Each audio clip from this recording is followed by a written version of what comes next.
다 함께 사도신경으로 우리의 신앙을 고백하겠습니다. 나는 전능하신 아버지 하나님 천지의 창조주를 믿습니다. 나는 그의 유일하신 아들 우리 주 예수 그리스도를 믿습니다. 그는 성령으로 잉태되어 동정녀 마리아에게서 나시고 본디오 빌라도에게 고난을 받아 십자가에 못 박혀 죽으시고 장사된 지 사흘 만에 죽은 자 가운데서 다시 살아나셨으며 하늘에 오르시어 전능하신 아버지 하나님 우편에 앉아 계시다가 거기로부터 살아있는 자와 죽은 자를 심판하러 오십니다. 나는 성령을 믿으며 거룩한 공교회와 성도의 교제와 죄를 용서받는 것과 몸의 부활과 영생을 믿습니다. 아멘. 찬송가 570장 함께 찬양하겠습니다. 570장 함께 찬양하겠습니다.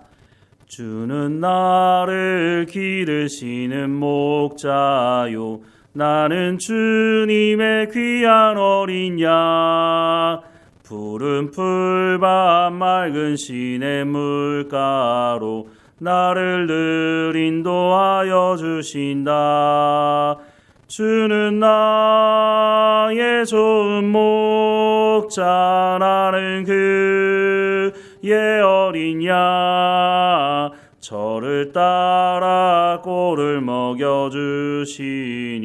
내게 부족함 전혀 없어라. 예쁜 새들 노래하는 아침과 노을 비키는 고운 황혼에 사랑하는 나의 목자 음성이 나를 언제나 불러주신다. 주는 나의 좋은 목자 나는 그의 어린 양 저를 따라 꼴을 먹여주시니 내게 부족함 전혀 없어라. 못된 짐승 나를 해치 못하고 거친 비바람 상치 못하리. 나의 주님 강한 손을 펼치사 나를 주야로 지켜주신다. 주는 나의 좋은 목자 나는 그의 어린 양 저를 따라 꼴을 먹여주시니 내게 부족함 전혀 없어라.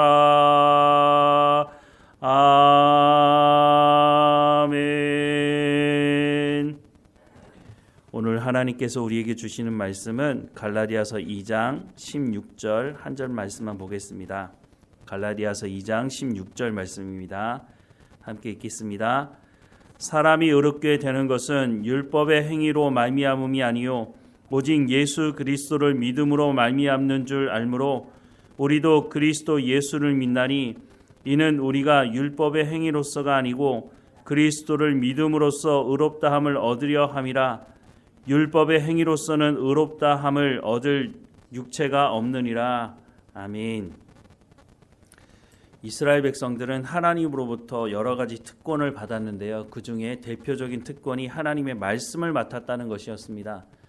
로마서 3장 1절부터 2절 말씀에 보면 그런즉 유대인의 나음이 무엇이며 할례의 유익이 무엇이냐 범사에 많으니 우선은 그들이 하나님의 말씀을 맡았음이니라 라고 말씀을 하고 있습니다. 그 어떤 민족도 이 특권을 누리지 못했죠. 구약시대에 보면 이스라엘 백성들만 하나님의 말씀을 맡았고 출애굽한 이스라엘 백성들이 하나님의 백성으로 어떻게 삶을 살아가야 되는지에 대한 말씀을 받았다고 하는 것입니다. 무엇보다 하나님께서 이스라엘 백성들에게 하나님의 말씀을 맡기시면서 하신 말씀은 너희가 제사장 나라의 역할을 해야 한다고 하는 말씀이었다고 하는 것입니다. 제사장이 무슨 역할을 합니까? 하나님과 사람 사이의 중보자적인 역할을 하는 사람이 바로 제사장입니다.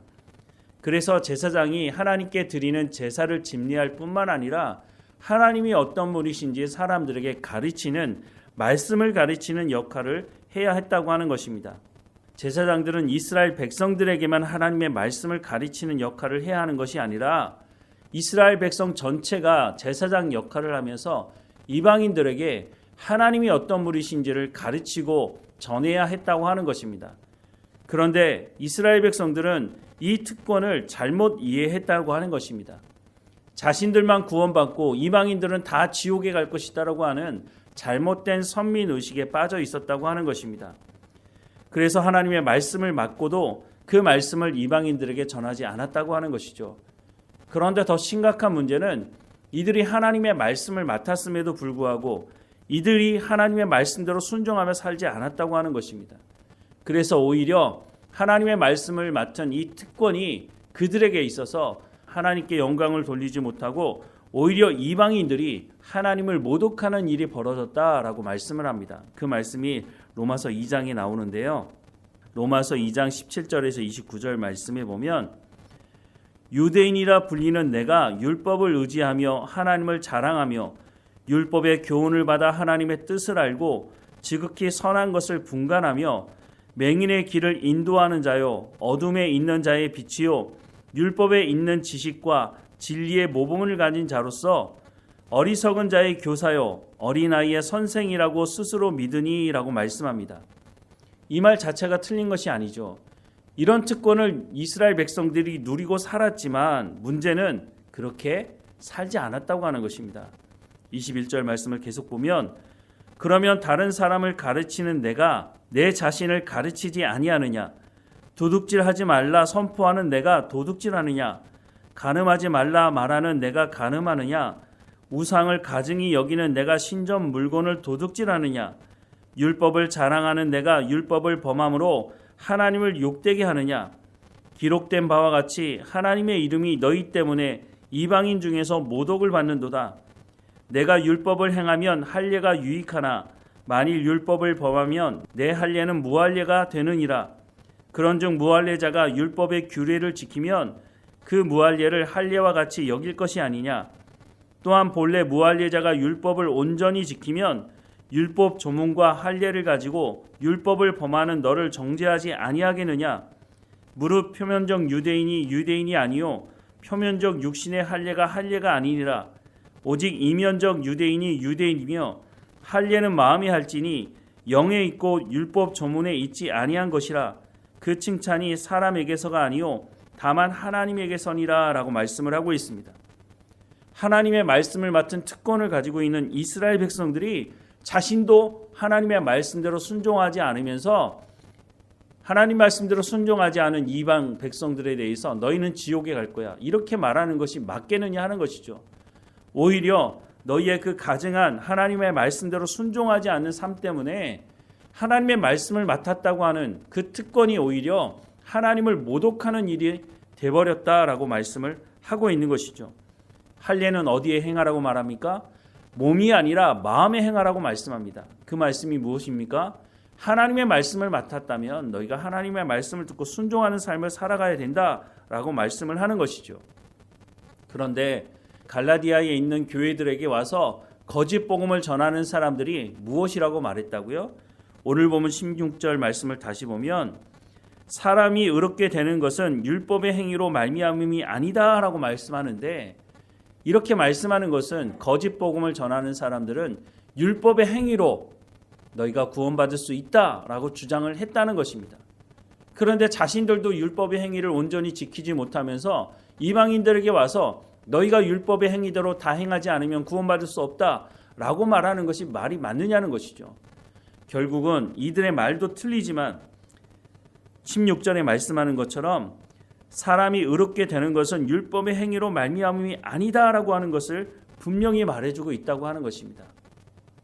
누구도 율법을 온전히 행함으로 구원받을 수 없다라고 하는 것을 성경은 분명히 우리 가운데 말씀해주고 있습니다. 구약 성경에 613가지의 율법이 있다고 말합니다. 지켜야 되는 말씀을 하고 있는 것이죠. 그런데 612가지 말씀을 지키고 마지막 한 가지를 지키지 못했다면 그것을 봐주는 것이 아니라 그것은 율법을 지키지 못한 것이니 구원받을 수 없게 된다라고 경고하고 있다고 하는 것입니다. 그래서 로마서 3장 말씀에 보면 9절 말씀에 그러면 어떠하냐? 우리는 나으냐? 결코 아니라 유대인이나 헬라인이나 다 죄 아래에 있다고 우리가 이미 선언하였느니라 라고 말씀합니다. 그래서 로마서 3장 23절 말씀해 보면 모든 사람이 죄를 범하였음에 하나님의 영광에 이르지 못하였다라고 말씀을 하고 있습니다. 그리고 로마서 3장 10절 이하의 말씀에도 계속 말씀을 이렇게 하는데요. 기록된 바 의인은 없나니 하나도 없으며 깨닫는 자도 없고 하나님을 찾는 자도 없고 다 치우쳐 함께 무익하게 되고 선을 행하는 자는 없나니 하나도 없도다. 그들의 목구멍은 열린 무덤이요 그 혀로는 속임을 일삼으며 그 입술에는 독사의 독이 있고 그 입에는 저주와 악독이 가득하고 그 발은 피 흘리는 데 빠른지라. 파멸과 고생이 그 길에 있어 평강의 길을 알지 못하였고 그들의 눈앞에 하나님을 두려움이 없느니라 함과 같으니라. 우리가 알거니와 무릇 율법이 말하는 바는 율법 아래에 있는 자들에게 말하는 것이니 이는 모든 입을 막고 온 세상으로 하나님의 심판 아래에 있게 하려 함이라. 그러므로 율법의 행위로 그의 의롭다 하심을 얻을 육체가 없나니 율법으로는 죄를 깨달음이니라 라고 말씀합니다. 율법의 가장 중요한 기능이 뭐라고요? 율법으로 죄를 깨닫게 된다라고 말씀을 하고 있습니다. 율법을 완벽하게 지킬 수 있는 사람은 아무도 없다라고 말씀하고 있습니다. 그래서 율법을 행하려고 노력해도 완벽하게 지킬 수 없고 죄의 문제를 해결할 수 없기 때문에 이것을 경험한 사람들은 하나님께 나가게 된다는 것입니다. 하나님, 이 죄의 문제를 우리가 어떻게 해결할 수 있겠습니까? 그때 하나님께서 약속하신 약속의 말씀이 뭡니까? 바로 예수 그리스도의 십자가 사건을 믿는 그 사람들, 예수 그리스도를 믿음으로 말미암아 구원받을 수 있다라고 그 말씀을 해주고 있다고 하는 것입니다. 그것이 복음 아닙니까?